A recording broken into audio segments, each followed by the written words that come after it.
Okay, so what we're going to do to start this group off is we're going to do an exercise that demonstrates trust building and effective communication.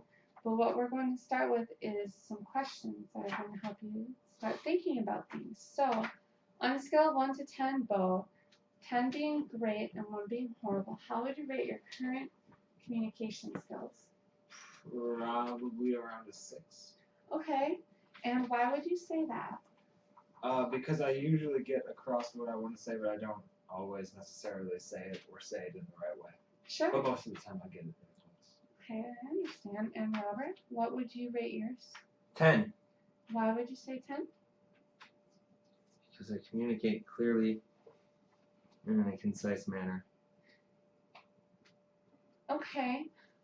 What I'm going to do is I'm going to challenge you because of the fact that you're in this group for communication.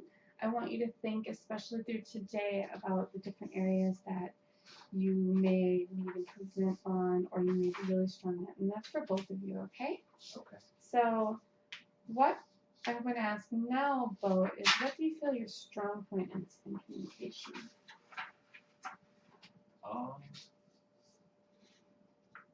guess I would say that my strongest point in communication is probably knowing what I need to say in order to get things moving and keep things in an orderly fashion. Okay. Like understanding my own side of it, I should say. Sure.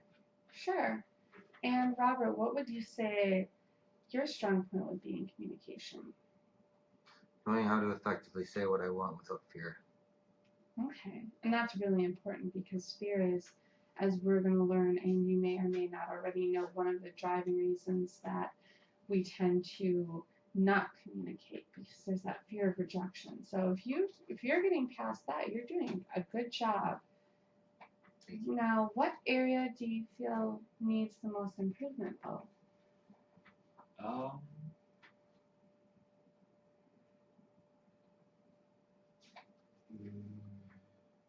Making sure I keep the lines of communication open all the time. Okay. So would you say, like, as far as lines of communication, like an exchange, like you're listening? Well, both, an open dialogue. Okay. And Robert, what would you say that you feel needs the most improvement with your communication? Who I communicate with. Okay. And my choices of whom I communicate with. So you'd say that, like, the people that you communicate with have, like, the ineffective communication skills as well, and it gets blocked up. Sure. Yep. So, Bo, how do you think proper communication affects relationships? Well, proper communication is the foundation of most relationships, right? It's how you know what other people need, and if you're meeting those needs, or if you have needs that they need to meet, and if they are or are not doing that. Exactly. That's one of the groundwork for any relationship, and as long as you keep that in mind in this class, you're going to do really well. Awesome. Robert, how do you think proper communication affects relationships? Fix it done properly in an ideal manner. Do you want to elaborate on that? Really? Okay. Well, so what we're going to do is to keep you guys thinking, I want you to kind of focus on these areas.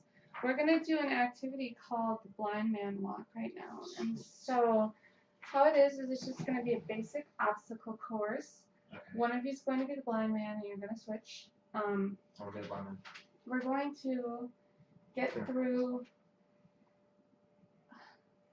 We're going to get through an obstacle course. Basically, what you're going to do, someone's not going to see, and the other person is going to direct them using just words. Okay. And so this is not only a trust building exercise, but it's also communication, because it's really important that you tell that person what way to go, what to do, so that they don't end up hurting themselves or going off track.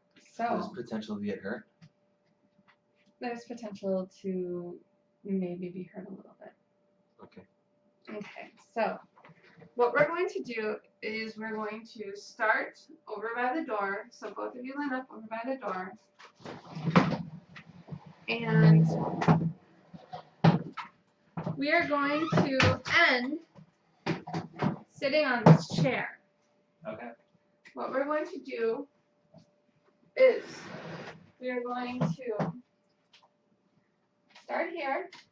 We're going to walk around the fan. We're going to step over the chair, crawl under the table, and end sitting on that chair. Okay. So what we're going to do is we're going to start with Robert. Robert's going to have his eyes closed. He's blind man. Oh, Bo's Oh, going to... I did know it was good. You're both going to be, but look, okay, Bo is going to be blind man. So, are you ready? Yes, do I spin or do I just close No. my eyes? Or... You're just going to have Robert give you. 2 steps forward. 1 step over. Big step. Left? Lift your leg way up. You gotta go over the fan. Over the fan. Oh yeah, awesome. Keep going. 2 steps right. Long swipes. 1 step forward. There you go. That's the edge of the chair. That's the edge of the chair. Careful. Duck down all the way to the ground. Now make sure you keep your back back. And your face back. There you go. Oh man. Oh snap. Alright, do I need to worry about any No, just keep on going. Keep crawling. Keep crawling. Keep going. Keep going. There you go. Now stand. Stand straight up. Now turn 1/4 turn so you're there you go. And sit down. Back it up a little bit though. Yay! I told you I communicate perfectly. All right, You did awesome. Clear and concise. now Bo, it's your turn to All right. communicate Robert to blind man. Close your eyes. Take 1 step to your left. 1 more half step to your left. Oh, less half than that. Okay. Now go straight forward 2 steps. Regular size steps. Good. 1 more. Good. Now take 3 steps to your right. Keep your arm out in front of you because there is going to be a countertop in 1 more step. Put your hand out. There you go. You got it. Turn to your left. There you go. Lift your leg up high and step onto the chair. There you go. Now nailed it. Now you are in the space between the stove and the table on your left. Turn to your left 90 degrees. Go straight down and put your hands out to check out for the table. Crawl under the table. Once you feel the cables, you will know that you're starting to clear the edge of the table.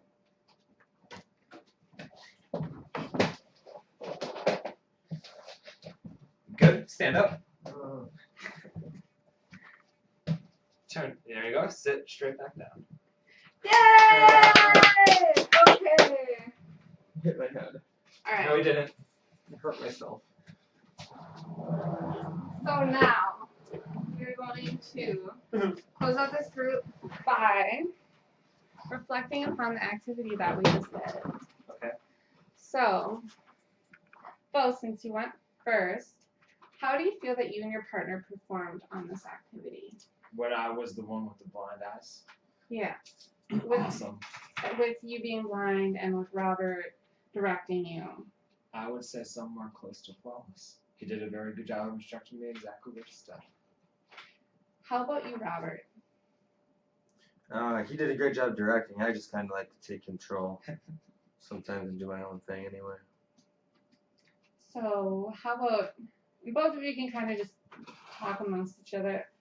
Was it easier to be blindfolded or the instructor? Instructor. Blindfolded. Why is that? Because there was no danger involved.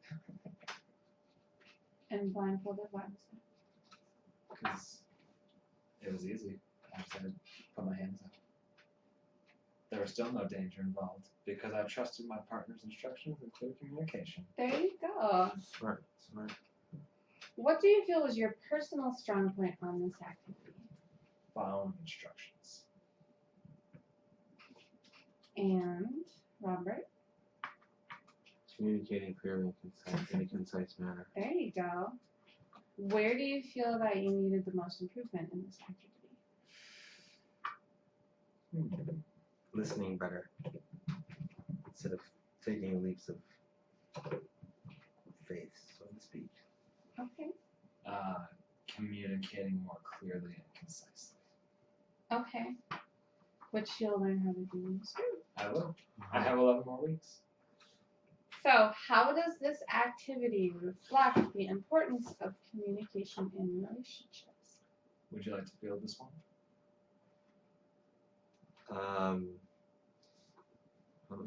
How is this activity like how you would communicate in relationships? It's not like it. Okay. I guess it requires trust between two people, but it's different. I would agree, actually, because this is a very one-way communication type thing. In actual working relationship, you'd have both parts of those things going on at the same time. You know, where blind would be led by the person that's not blind. And you'd be doing, like, each person, you know what I mean? Like, where each person would be blind and the other person in the church. That's kind of more of what an actual human relationship is like. Okay. That is a very good answer from both of you. I think that that activity reflects the importance of communication because it shows you how to communicate with people. And, you know, just having it be one-sided for this activity, yes, but the other person is still taking that information and listening. And it's about communication and listening, which is another topic that we're going to cover in a later session. So, Okay. with that, we are done. It was wonderful meeting you guys. I hope to see you next week. Thank you for coming. Not a problem. Thank Thank you for instructing us.